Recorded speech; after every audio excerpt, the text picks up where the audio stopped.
हे राधे। इच्छा, निर्णय और निश्चय ये शब्द हमने हमारे जीवन में कई बार सुने हैं। जीवन में बहुत बार बहुत कुछ पाने की इच्छा होती है, किंतु क्या केवल इच्छा करने से कुछ बदलता है, कुछ प्राप्त होता है? नहीं। बंजर धरती पर रहने वाले व्यक्ति की इच्छा होती है कि उसे मीठा जल मिल जाए, किंतु उसे नहीं मिलता। जिसने कुआं खोदने का निर्णय कर लिया, उसे धरा खोदने के लिए कुदार भी मिल जाती है। जो निश्चय कर चुका है कि मुझे मीठा पानी पीना है, उसे देर सवेर मीठा जल प्राप्त हो ही जाता है। इसलिए जीवन में केवल इच्छा ना करें, निर्णय करें और फिर देखें, निश्चय ही आपको सब मिलेगा। कभी कभी आपके मन में ये प्रश्न नहीं उठता कि इस संसार में ऐसा क्या है जिसे पाना असंभव है? उठता है। मेरे मन में भी ये प्रश्न उठता है। फिर मैं विचार करता हूँ, क्या है इस संसार में ऐसा जिसे पाना असंभव है? धन नहीं, यश नहीं, सम्मान नहीं, प्रेम नहीं, तो फिर क्या है ऐसा जिसे पाना असंभव है? विचार कीजिए। उत्तर है अपनी स्वयं की भूल, अपना स्वयं का दोष जो कभी किसी को नहीं मिलता, और यदि किसी को मिल भी जाए तो वो व्यक्ति अपनी भूल स्वीकार नहीं करता। किंतु जो व्यक्ति अपनी भूल स्वीकार करता है, अपना दोष स्वीकार करता है, संसार में कुछ भी पाने के लिए उसके सामने कोई भी बाधा नहीं रहती। इसलिए आत्मविश्वास अवश्य रखिए। प्रयास करते रहें कि आपसे कोई भूल ना हो, किंतु आत्ममंथन भी करें, और यदि आपसे कोई भूल हो भी जाए तो उसे स्वीकार करें, उसे सुधारने का प्रयास करें। संसार में आपको ऐसे कई लोग मिलेंगे जो आपको बताएंगे कि क्या करना है, किंतु उससे भी अधिक महत्वपूर्ण बात यह है कि क्या नहीं करना है। आज मैं आपको ऐसी ही 3 बातें बताने वाला हूँ जो आपके जीवन में नहीं करनी है। पहली बात, आनंद में कभी वचन मत दो। आनंद आपके तर्क को हर लेता है, और फिर आनंद में दिया गया ये वचन बाद में गले की फांस बन जाता है। दूसरी बात, कभी भी क्रोध में उत्तर मत दो। क्रोध आपके विवेक को खा जाता है, भविष्य दृष्टि को बाधित कर देता है, और फिर कुछ क्षण के लिए आया यह क्रोध, इसमें दिया गया उत्तर बाद में जीवन भर के लिए प्रश्न बन जाता है। और तीसरी बात, कभी भी दुख में निर्णय मत लो। दुख आपके सोचने समझने की क्षमता को सीमित कर देता है, और दुखी मन से लिए गए निर्णय सदा दुख ही देते हैं। सच कहा जाए तो वचन, उत्तर और निर्णय कभी भी जीवन में सोच विचार करके ही लेने चाहिए और देने चाहिए।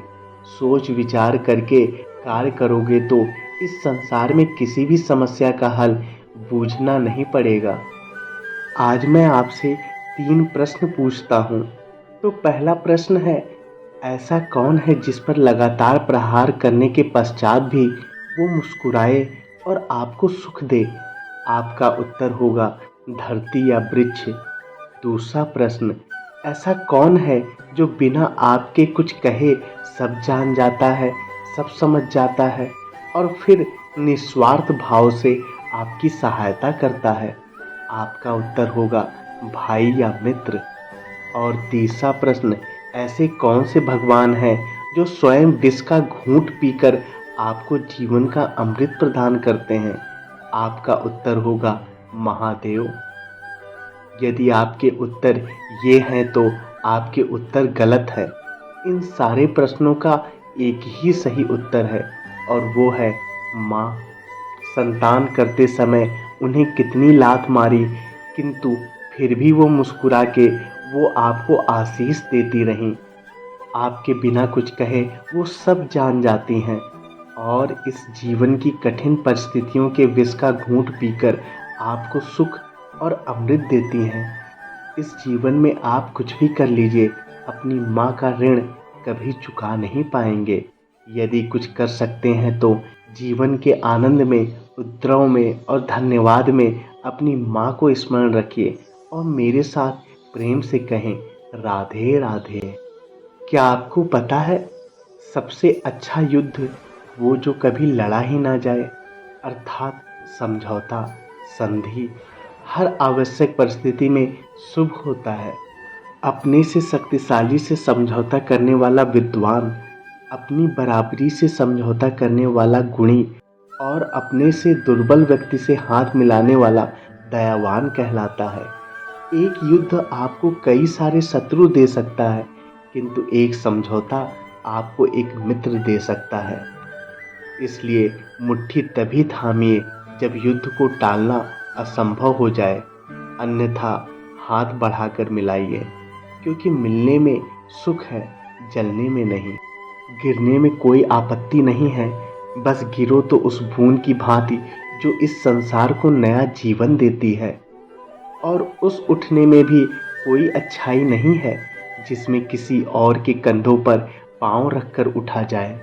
अपने अस्तित्व को खोने में कोई बुराई नहीं है, पर उस बीज की भांति जो एक नए वृक्ष को अस्तित्व में लाता है, परंतु उस अस्तित्व को भी बनाने का क्या लाभ जो किसी और के स्वप्न को बिखेर के बने।